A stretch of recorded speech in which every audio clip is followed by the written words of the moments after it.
ನನ್ನ ಎಲ್ಲ ಮಾಧ್ಯಮ ಮಿತ್ರರಿಗೂ ನಮಸ್ಕಾರ. ನಾನು ನಿನ್ನೆದು ವಿಡಿಯೋದಲ್ಲಿ ಹೇಳಿದ್ದೆ ನನ್ನ ರಿಸಲ್ಟ್ ನಾನು ನಿಮಗೆ ತೋರಿಸ್ತೇನೆ ಮಲ್ಲಿಗೆ ಗಿಡದ್ದು ಅಂಥೇಳಿ. ಹಾಗಾಗಿ ನಾನು ಇವತ್ತು ವಿಡಿಯೋ ಮಾಡ್ತಾ ಇದ್ದೇನೆ. ನಿಮಗೆ ಕಾಣಿಸ್ತದೆ ನನ್ನ ಮಲ್ಲಿಗೆ ಗಿಡ ಹೇಗಿದೆ ಅಂಥೇಳಿ. ಮೊದಲಿಗೆ ನಾವು ಒಂದು ಥರದ್ದು ನಾನು ಹೇಳುವುದಿಲ್ಲ, ಎಲ್ಲ ರೀತಿಯಲ್ಲಿ ನಾವು ಅದನ್ನು ಕೇರ್ ಮಾಡಬೇಕಾಗತ್ತೆ. ನೋಡಿ, ನಾನು ಹಳೆಯತ್ತು ಗೆಲ್ಲನ್ನು ಮುರಿತಾ ಇದ್ದೇನೆ. ಈ ಥರ ನೋಡಿ, ಹೀಗೆ ಮುರಿತಾ ಇದ್ದೇನೆ. ಹೀಗೆ ಕಟ್ ಮಾಡಬೇಕು. ಯಾಕಂತ ಹೇಳಿದರೆ ಅದರಲ್ಲಿ ಚಿಗುರು ಬಂದರೂ ಕೂಡ ಅದು ಹೂ ಒಳ್ಳೆದಿರುವುದಿಲ್ಲ. ಹಾಗಾಗಿ ಹೀಗೆ ಮುರಿದ್ರೆ ಅದರಲ್ಲಿ ಒಳ್ಳೆ ಚಿಗುರು ಬರ್ತದೆ. ನೋಡಿ, ಹೀಗೆ ಕಟ್ ಮಾಡ್ತಾ ಇದ್ದೇನೆ ನಾನು. ಕಾಣಿಸ್ತಾ ಇದೆ ಅಲ್ವಾ? ಹಾಗೆ ಕಟ್ ಮಾಡ್ತಾ ಇದ್ದೇನೆ. ನೀಟಾಗಿ ಕಟ್ ಮಾಡಬೇಕು. ನಾನು ನಿಮಗೆ ನನ್ನ ಮಲ್ಲಿಗೆ ಗಿಡದ ಕಟ್ ಮಾಡಿದ್ದು ಮಲ್ಲಿಗೆ ಗಿಡ ಮತ್ತು ಸ್ಪ್ರೇ ಫರ್ಟಿಲೈಸರನ್ನು ನಾನು ಸ್ಪ್ರೇ ಮಾಡಿದ್ದನ್ನು ನಾನು ಹೇಳ್ತೇನೆ. ಅದನ್ನು ನಾನು ನಿಮಗೆ ತೋರಿಸ್ತೇನೆ. ನೋಡಿ, ನನ್ನ ಮಲ್ಲಿಗೆ ಗಿಡ ನಾನು ಒಂದು ಸರಿ ಟ್ರಿಮ್ ಮಾಡೋದಿಲ್ಲ. ನಾನು ಯಾವಾಗ ಹೂ ಮುಗೀತದೆ ಆವಾಗ ನಾನು ಹೀಗೆ ಕೈಯಲ್ಲಿ ಮುರಿತೇನೆ. ಕತ್ರಿಯಲ್ಲಿ ಕಟ್ ಮಾಡೋದಕ್ಕಿಂತ ಹೀಗೆ ಸಹ ಮುರಿದ್ರೆ ಒಳ್ಳೆಯದು. ನೋಡಿ, ಆ್ಯಕ್ಚುಲಿ ಇದು ಕಬ್ಬಿಣ ಹಾಕಬಾರ್ದು. ಹೀಗೆ ಮುರಿದರೆ ತುಂಬ ಒಳ್ಳೆಯದು. ಮಲ್ಲಿಗೆ ಗಿಡ ಅಂದರೆ ಸುಮ್ಮನೆ ಆಗೋದಿಲ್ಲ. ನಾನಂತೂ ಬಿಸಿಲಲ್ಲೂ ಕೂಡ ಮಲ್ಲಿಗೆ ಗಿಡದ ಹತ್ತಿರನೇ ಇರ್ತೇನೆ. ಯಾಕಂತ ಹೇಳಿದರೆ ಅದಕ್ಕೆ ತುಂಬ ಕೇರ್ ಮಾಡಬೇಕಾಗ್ತದೆ. ನಮಗೆ ಬೆಳಿಗ್ಗೆ ಸಂಜೆ ಅಂತ ಹೇಳಿದರೆ ಅಷ್ಟು ಮಾಡಲಿಕ್ಕೆ ಆಗೋದಿಲ್ಲ. ಯಾಕಂತ ಹೇಳಿ 1 ಟೈಮ್ ನೀರು ಹಾಕ್ಬೋದು ಅಷ್ಟೇ. ಈ ಪಾಟಲ್ಲೆಲ್ಲ ಇರೋದಕ್ಕೆ 2 ಟೈಮ್ಸ್ ನೀರು ಹಾಕಬೇಕು. ಹಾಗೆ ಕೈಗೆ ಕೇರ್ ಮಾಡಬೇಕಾಗ್ತದೆ. ನಾನು ಮೊದಲು ಕಟ್ ಮಾಡಿದ್ದು ಹೇಗೆ ಚಿಗುರು ಬಂದಿದೆ ಅಂತ ನಿಮಗೆ ಕಾಣಿಸ್ತದೆ. ವಿಡಿಯೋದಲ್ಲೇ ಕಾಣಿಸ್ತಾ ಉಂಟು ಚಿಗುರು ಹೇಗೆ ಬಂದಿದೆ ಅಂತ. ಈಗ ಸಹ ನಾನು ಕಟ್ ಮಾಡಿ ತೋರಿಸ್ತಿದ್ದೇನೆ. ನಾನು ಪ್ರತಿದಿನ ಹೂ ಕುಯ್ಯುವಾಗ ಸಹ ಅದು ಚೆಂಡೆಯನ್ನು ಕಟ್ ಮಾಡ್ತೇನೆ. ಮತ್ತು ಈ ಗೆಲ್ಲುಗಳನ್ನೆಲ್ಲ ಓಲ್ಡ್ ಗೆಲ್ಲುಗಳನ್ನೆಲ್ಲ ನಾನು ಕಟ್ ಮಾಡ್ತಾ ಇರ್ತೇನೆ. ನೋಡಿ, ನನ್ನ ಮಲ್ಲಿಗೆ ಗಿಡದಲ್ಲಿ ಹೇಗೆ ಮೊಗ್ಗೆ ಬಂದಿದೆ ನೋಡಿ. ನಾನು ಇದಕ್ಕೆ ಬಾಳೆಹಣ್ಣಿದು ಸಿಪ್ಪೆದು ಫರ್ಟಿಲೈಸರ್ ಹಾಕಿದ್ದೇನೆ. ಮತ್ತು ಸ್ವಲ್ಪ ಈರುಳ್ಳಿದು ಸಿಪ್ಪೆದು ಫರ್ಟಿಲೈಸರ್ ಮಾಡಿ ಹಾಕಿದ್ದೇನೆ. ನಾನು ಈರುಳ್ಳಿದು ಸಿಪ್ಪೆದು ಫರ್ಟಿಲೈಸರ್ ಹೇಗೆ ಮಾಡ್ತೇನೆ ಅಂತ ಅದನ್ನು ನಿಮಗೆ ನಾನು ತೋರಿಸ್ತೇನೆ ಇನ್ನೊಂದು ವಿಡಿಯೋದಲ್ಲಿ. ನೋಡಿ, ನನ್ನ ಮಲ್ಲಿಗೆ ಗಿಡದಲ್ಲಿ ಹೇಗೆ ಚಿಗುರು ಬಂದಿದೆ ನೋಡಿ, ಹೇಗೆ ಮೊಗ್ಗೆ ಬಂದಿದೆ ನೋಡಿ. ನನಗೆ ಚಿಗುರು ಬರಲಿಕ್ಕೆ ಮೊಗ್ಗೆ ಬರಲಿಕ್ಕೆ ಏನೂ ಪ್ರಾಬ್ಲಮ್ ಇಲ್ಲ. ಆದರೆ ನನಗೆ ಉಳಿಸ್ಕೊಳ್ಳಿಕ್ಕೆ ತುಂಬ ಪ್ರಾಬ್ಲಮ್ ಉಂಟು. ಹುಳಗಳು ಬರ್ತದೆ.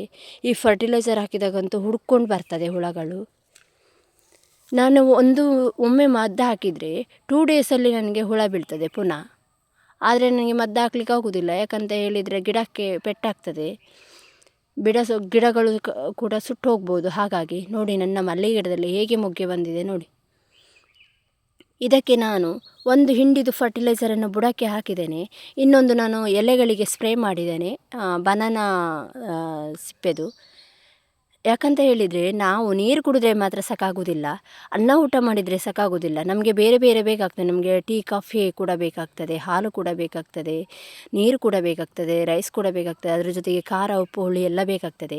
ಹಾಗಾಗಿ ನಾವು ಗಿಡಗಳಿಗೆ ಸಹ ಏನೇನು ಬೇಕಾಗ್ತದೆ ಅದೆಲ್ಲ ನಾವು ಸ್ಪ್ರೇ ಮಾಡಬೇಕು ಮತ್ತು ಹಾಕಬೇಕು. ಬುಡಕ್ಕೆ ಸಹ ಹಾಕಬೇಕು, ಎಲೆಗಳಿಗೂ ಸಹ ಹಾಕಬೇಕು. ತುಂಬ ಬಿಸಿಲಿದ್ದರೂ ಕೂಡ ನೀರು ಜಾಸ್ತಿ ಬೇಕಾಗ್ತದೆ. ಸೆಕೆಗಾಲದಲ್ಲಿ ನಾವು ಹೇಗೆ ಜಾಸ್ತಿ ನೀರು ಕುಡಿತೇವೆ ಹಾಗೆ. ಚಳಿ ಜಾಸ್ತಿ ಇದ್ದರೆ ನೀರು ಜಾಸ್ತಿ ಬೇಕಾಗುವುದಿಲ್ಲ. ಮತ್ತು ಕೋಲ್ಡ್ ನೀರನ್ನು ಹಾಕಬಾರ್ದು. ನಾನು ಯಾವಾಗಲೂ ಕೋಲ್ಡ್ ಇರುವಾಗ ನೀರು ಹಾಕೋದೇ ಇಲ್ಲ. ಕೋಲ್ಡ್ ಇರುವಾಗ ಸ್ವಲ್ಪ ಬಿಸಿ ಬಿಸಿ ನೀರನ್ನು ಹಾಕಿದರೆ ಒಳ್ಳೆಯದು. ಮತ್ತು ಬಿಸಿ ನೀರು ಹಾಕಬೇಕಂತೇಳಿ ಮಧ್ಯಾಹ್ನ ಟೈಮಿಗೆ ನೀರು ಹಾಕಬಾರ್ದು. ಆ್ಯಕ್ಚುಲಿ ನನಗೆ ಬೆಳಿಗ್ಗೆ ಟೈಮ್ ಸಿಗೋದಿಲ್ಲ. ಆದರೆ ನಾನು ನೀರು ಹಾಕುವಾಗ 12 o'clock ಆಗುತ್ತೆ. ನೀರು ಹಾಕದೆ ಬಿಟ್ಟರೆ ಸಂಜೆ ಆಗುವಾಗ ಗಿಡ ಹಾಳಾಗಿರುತ್ತೆ. ಹಾಗಾಗಿ ನಾನು 2 ಟೈಮ್ಸ್ ಕೂಡ ನೀರು ಹಾಕ್ತೇನೆ, ಸ್ವಲ್ಪನಾದರೂ ನೀರು ಹಾಕ್ತೇನೆ. ನೋಡಿ, ನನ್ನ ಮಲ್ಲಿಗೆ ಗಿಡ ಹೇಗೆ ಚಿಗುರು ಬಂದಿದೆ ನೋಡಿ. ನಾನು ನಿಮಗೆ ಎಲ್ಲ ತೋರಿಸ್ಬೇಕಂತ ನಾನು ವಿಡಿಯೋ ಮಾಡಿದ್ದು.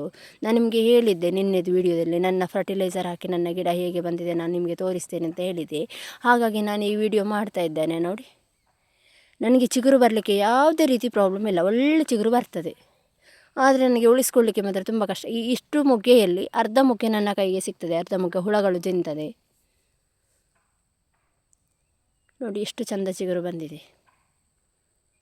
ನನ್ನ ಮನೆ ಹತ್ತಿರ ಸಹ ಆ ಕಡೆ ಈ ಕಡೆ ಎಲ್ಲ ತುಂಬ ಗಿಡಗಳೆಲ್ಲ ಬೆಳ್ಕೊಂಡಿದೆ. ಮತ್ತು ಅಷ್ಟು ಒಂದು ಕ್ಲೀನ್ ಕೂಡ ಇಲ್ಲ ಅನ್ನಿಸ್ತದೆ ನನಗೆ.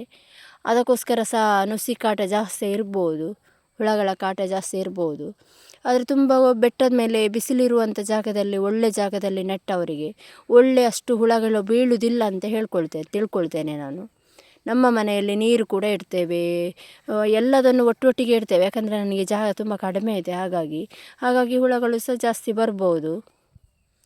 ನೋಡಿ ನನ್ನ ಎಷ್ಟು ಮಲ್ಲಿಗೆ ಗಿಡ ಎಷ್ಟು ಚಂದ ಚಿಗುರು ಬಂದಿದೆ ನೋಡಿ.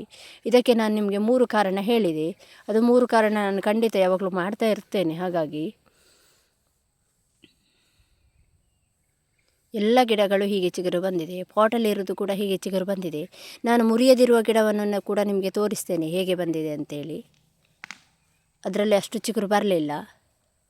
ನಾವು ಫರ್ಟಿಲೈಸರ್ ಮಾತ್ರ ಕೊಡೋದಲ್ಲ, ಅದಕ್ಕೆ ಫುಡ್ ಮಾತ್ರ ಕೊಡೋದಲ್ಲ, ಅದು ಬೆಳವಣಿಗೆ ಸಹ ನೋಡಬೇಕು, ಯಾವುದು ಗೆಲ್ಲು ಚಿಗುರು ಬರ್ತದೆ ಯಾವುದು ಬರೋದಿಲ್ಲ ಅಂತೇಳಿ.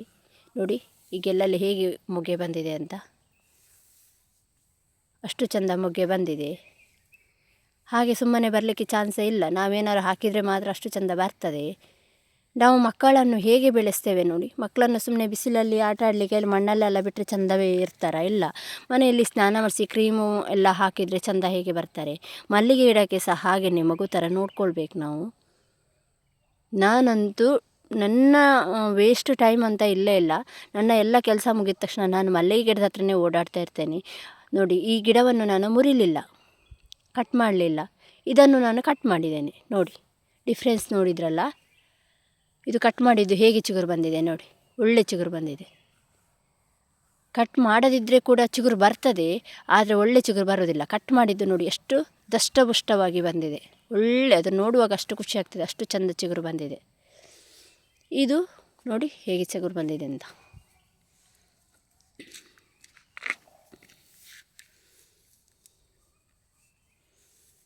ನೋಡಿದ್ರಲ್ಲ ಹೇಗೆ ಚಿಗುರು ಬಂದಿದೆ ಅಂತ, ಚಂದ ಚಿಗುರು ಬಂದಿದೆ ಅಲ್ವಾ. ಇದು ನೋಡಿ ನಾನು ಮುರಿಲಿಲ್ಲ, ಆದರೆ ಚಿಗುರು ಬಂದಿದೆ. ನಾನು ನಿಮಗೆ ಚಿಗುರು ತೋರಿಸ್ತೇನೆ, ಅಷ್ಟು ಒಳ್ಳೆಯದಿಲ್ಲ ನೋಡಿ. ಅದರ ಕುಡಿಯನ್ನು ಕಟ್ ಮಾಡಿದ್ದೇನೆ, ಆದರೆ ಅಷ್ಟು ಗೆಲ್ಲುಗಳನ್ನು ನಾನು ವೇಸ್ಟ್ ಗೆಲ್ಲುಗಳನ್ನು ಮುರಿಲಿಲ್ಲ.